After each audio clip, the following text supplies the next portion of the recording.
O desejado de todas as nações. Capítulo 3. A plenitude dos tempos. Vindo a plenitude dos tempos, Deus enviou seu Filho para remir os que estavam debaixo da lei, a fim de recebermos a adoção de filhos. Gálatas capítulo 4, versos 4 e 5. A vinda do Salvador foi predita no Éden. Quando Adão e Eva ouviram pela primeira vez a promessa, aguardavam-lhe o pronto cumprimento. Saudaram alegremente seu primogênito na esperança de que fosse o libertador. Mas o cumprimento da promessa demorava. Aqueles que primeiro a receberam morreram sem o ver. Desde os dias de Enoque, a promessa foi repetida por meio de patriarcas e profetas, mantendo viva a esperança de seu aparecimento, e todavia ele não vinha. A profecia de Daniel revelou o tempo de seu advento, mas nem todos interpretavam corretamente a mensagem. Século após século se passou. Cessaram as vozes dos profetas. A mão do opressor era pesada sobre Israel e muitos estavam dispostos a exclamar: prolongar-se-ão os dias e perecerá toda a visão. Ezequiel 12, 22.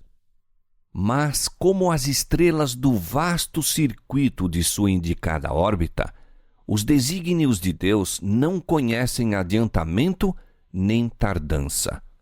Mediante os símbolos da grande escuridão e do forno fumegante, Deus revelara a Abraão a servidão de Israel no Egito e declarara que o tempo de sua peregrinação seria de 400 anos. Sairão depois com grandes riquezas. Gênesis 15, 14. Contra essa palavra, todo o poder do orgulhoso império de Faraó batalhou em vão. Naquele mesmo dia, indicado na promessa divina, todos os exércitos do Senhor saíram da terra do Egito. Êxodo 12, 41. Assim, nos divinos conselhos fora determinada a hora da vinda de Cristo. Quando o grande relógio do tempo indicou aquela hora, Jesus nasceu em Belém. Vindo a plenitude dos tempos, Deus enviou seu Filho. A providência havia dirigido os movimentos das nações e a onda do impulso e influência humanos até que o mundo se achasse maduro para a vinda do libertador. As nações estavam unidas sob o mesmo governo. Falava-se vastamente uma língua, a qual era por toda parte reconhecida como a língua da literatura. De todas as terras, os judeus da dispersão reuniam-se em Jerusalém para as festas anuais. Ao voltarem para os lugares de sua peregrinação, podiam espalhar por todo o mundo as novas da vinda do Messias. Por essa época, os sistemas pagãos iam perdendo o domínio sobre o povo. Os homens estavam cansados de aparências e fábulas. Ansiavam uma religião capaz de satisfazer a alma. Conquanto a luz da verdade parecesse afastada dos homens, havia almas ansiosas de luz, cheias de perplexidade e dor. Tinham sede do conhecimento do Deus vivo, da certeza de uma vida para além da campa. À medida que Israel se havia separado de Deus, sua fé se enfraquecera e a esperança deixara, por assim dizer, de iluminar o futuro. As palavras dos profetas eram incompreendidas. Para a massa do povo, a morte era um terrível mistério. Para além, a incerteza e as sombras.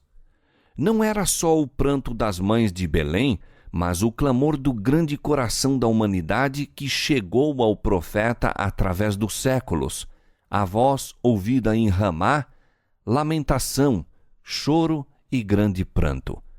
Raquel chorando seus filhos e não querendo ser consolada, porque já não existem. Mateus 2:18. Na região da sombra da morte, sentavam-se os homens sem consolação. Com olhares ansiosos, aguardavam a vinda do libertador, quando as trevas seriam dispersas e claro se tornaria o mistério do futuro. Fora da nação judaica, houve homens que predisseram o aparecimento de um instrutor. Esses homens andavam em busca da verdade e foi-lhes comunicado o espírito de inspiração. Um após outro, quais estrelas num céu enegrecido, haviam se erguido esses mestres. Suas palavras de profecia despertaram a esperança no coração de milhares no mundo gentil. Fazia séculos que as Escrituras haviam sido traduzidas para o grego, então vastamente falado no Império Romano.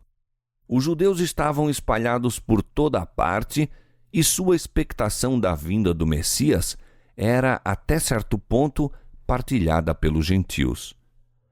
Entre aqueles a quem os judeus classificavam de pagãos, encontravam-se homens que possuíam melhor compreensão das profecias da Escritura relativas ao Messias do que os mestres de Israel. Alguns o esperavam como libertador do pecado. Filósofos esforçavam-se por estudar a fundo o mistério da organização dos hebreus. A hipocrisia destes, porém, impedia a disseminação da luz. Com o fito de manter a separação entre eles e as outras nações, não se dispunham a comunicar o conhecimento que ainda possuíam quanto ao serviço simbólico. Era preciso que viesse o verdadeiro intérprete. Aquele a quem todos esses tipos prefiguravam devia explicar o sentido dos mesmos. Por meio da natureza, de figuras e símbolos, de patriarcas e profetas, Deus falara ao mundo. As lições deviam ser dadas à humanidade na linguagem da própria humanidade.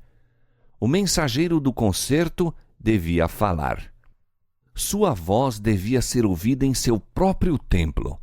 Cristo tinha de vir para proferir palavras que fossem claras e positivamente compreendidas. Ele, o autor da verdade, devia separá-la da palha das expressões humanas que a haviam tornado de nenhum efeito. Os princípios do governo de Deus e o plano da redenção deviam ficar claramente definidos. As lições do Velho Testamento precisavam ser plenamente apresentadas aos homens. Havia entre os judeus ainda algumas almas firmes, descendentes daquela santa linhagem através da qual fora conservado o conhecimento de Deus. Estes acalentavam a esperança da promessa feita aos pais. Fortaleciam a fé, repousando na certeza dada por intermédio de Moisés. O Senhor vosso Deus vos suscitará um profeta dentre vossos irmãos, semelhante a mim. A este ouvireis em tudo que vos disser. Atos 3, 22. E novamente liam como o Senhor havia de ungir alguém para pregar boas novas aos mansos, restaurar os contritos de coração, proclamar liberdade aos cativos e apregoar o ano aceitável do Senhor. Isaías capítulo 61, versos 1 e 2. Liam como ele havia de estabelecer a justiça sobre a terra, como as ilhas aguardariam a sua doutrina, como os gentios andariam à sua luz e os reis ao resplandor que lhe nascera. Isaías capítulo 42, verso 4 e capítulo 60, verso 3. As derradeiras palavras de Jacó os enchiam de esperança. O cetro não se arredará de Judá, nem o legislador dentre seus pés, até que venha Siló. Gênesis 49, 10. O enfraquecido poder de Israel testemunhava que a vinda do Messias estava às portas. A profecia de Daniel pintava a glória do seu reino sobre um domínio que sucederia a todos os impérios terrestres. E disse o profeta: subsistirá para sempre. Daniel 2:44. Ao passo que poucos entendiam a natureza da missão de Cristo, era geral a expectativa de um poderoso príncipe que havia de estabelecer seu reino em Israel e que viria como um libertador para as nações. Chegara a plenitude dos tempos. A humanidade, tornando-se mais degradada através dos séculos de transgressão, pedia a vinda do Redentor. Satanás estivera em operação para tornar intransponível o abismo entre a terra e o céu. Por suas falsidades, tornara os homens atrevidos no pecado. Era seu desígnio esgotar a paciência de Deus e extinguir-lhe o amor para com os homens, de maneira que ele abandonasse o mundo à satânica jurisdição. Satanás estava procurando vedar ao homem o conhecimento de Deus, desviar-lhe a atenção do templo divino e estabelecer seu próprio reino. Dir-se-ia coroada de êxito sua luta pela supremacia. É verdade que em toda geração Deus tem seus instrumentos. Mesmo entre os gentios, havia homens por meio dos quais Cristo estava operando para elevar o povo de seu pecado e degradação. Mas esses homens eram desprezados e aborrecidos. Muitos deles haviam sofrido morte violenta. A escura sombra que Satanás lançara sobre o mundo tornara-se cada vez mais densa. Por meio do paganismo, Satanás desviara por séculos os homens de Deus, mas conseguira seu grande triunfo ao perverter a fé de Israel. Contemplando e adorando suas próprias concepções, os gentios haviam perdido o conhecimento de Deus, tornando-se mais e mais corruptos. O mesmo se deu com Israel. O princípio de que o homem se pode salvar por suas próprias obras e que jaz à base de toda a religião pagã, tornara-se também o princípio da religião judaica. Implantara-o Satanás. Onde quer que seja mantido, os homens não têm barreira contra o pecado. A mensagem de salvação é comunicada aos homens por intermédio de instrumentos humanos, mas os judeus haviam procurado monopolizar a verdade, que é a vida eterna. Entesouraram o vivo maná que se corrompera. A religião que tinham buscado guardar só para si tornara-se um tropeço. Roubavam a Deus de sua glória e prejudicavam o mundo por uma falsificação do Evangelho. Haviam recusado entregar-se a Deus para a salvação do mundo e tornaram-se instrumento de Satanás para sua destruição. O povo a quem Deus chamara para ser a coluna e fundamento da verdade, transformara-se em representante de Satanás. Faziam a obra que este queria que fizesse, seguindo uma conduta em que apresentavam mal o caráter de Deus, fazendo com que o mundo o considerasse um tirano. Os próprios sacerdotes que ministravam no templo haviam perdido de vista a significação do serviço que realizavam.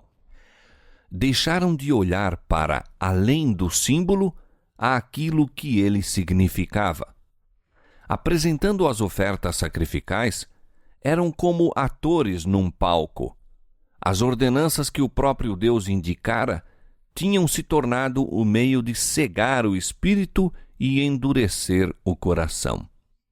Deus não poderia fazer nada mais pelo homem por meio desses veículos. Todo o sistema devia ser banido. O engano do pecado atingira sua culminância. Todos os meios para depravar a alma dos homens haviam sido postos em operação. Contemplando o mundo, o Filho de Deus viu sofrimento e miséria. Viu, com piedade, como os homens se tinham tornado vítimas da crueldade satânica. Olhou compassivamente para os que estavam sendo corrompidos, mortos, perdidos. Estes tinham escolhido um dominador que os jungia a seu carro como cativos. confundidos e enganados, avançavam em lúgubre procissão rumo à ruína eterna, para a morte em que não há nenhuma esperança de vida, para a noite que não tem alvorecer. Agentes satânicos estavam incorporados com os homens. O corpo de criaturas humanas, feito para a habitação de Deus, tornara-se morada de demônios. Os sentidos, os nervos, as paixões, os órgãos dos homens eram por agentes sobrenaturais levados a condescender com a concupiscência mais vil. O próprio selo dos demônios se achava impresso na fisionomia dos homens. Esta refletia a expressão das legiões do mal de que se achavam possessos. Eis a perspectiva contemplada pelo Redentor do mundo. Que espetáculo para a infinita pureza! O pecado se tornara uma ciência e era o vício consagrado como parte da religião. A rebelião deitara profundas raízes na alma e violenta era a hostilidade do homem contra o céu. Ficara demonstrado perante o universo que, separada de Deus, a humanidade não se podia erguer. Novo elemento de vida e poder tinha de ser comunicado por aquele que fizera o mundo. Com intenso interesse, os mundos não caídos observavam para ver Jeová levantar-se e assolar os habitantes da terra. E fizesse Deus assim, Satanás estaria pronto a levar a cabo seu plano de conquistar a aliança dos seres celestiais. Declarara ele que os princípios de Deus tornavam impossível o perdão. Houvesse o mundo sido destruído, e teria pretendido ser injustas as suas acusações. Estava disposto a lançar a culpa sobre o Senhor e estender sua rebelião pelos mundos em cima. Em lugar de destruir o mundo, porém, Deus enviou seu Filho para o salvar. Embora se pudessem, por toda parte do desgarrado domínio, ver corrupção e desafio, foi movido um meio para resgatá-lo. Justo no momento da crise, quando Satanás parecia prestes a triunfar, veio o Filho de Deus com a embaixada da graça divina. Através de todos os séculos, de todas as horas, o amor de Deus se havia exercido para com a raça caída. Não obstante a perversidade dos homens, os sinais da misericórdia tinham sido constantemente manifestados. E ao chegar à plenitude dos tempos, a divindade era glorificada derramando sobre o mundo um dilúvio de graça vivificadora, o qual nunca seria impedido nem retido enquanto o plano da salvação não se houvesse consumado. Satanás rejubilava por haver conseguido rebaixar a imagem de Deus na humanidade. Então veio Cristo a fim de restaurar no homem a imagem de seu Criador. Ninguém, senão Cristo, pode remodelar o caráter arruinado pelo pecado. Veio para expelir os demônios que haviam dominado a vontade. Veio para nos erguer do pó, reformar o caráter manchado, segundo o modelo de seu divino caráter, embelezando-o com sua própria glória.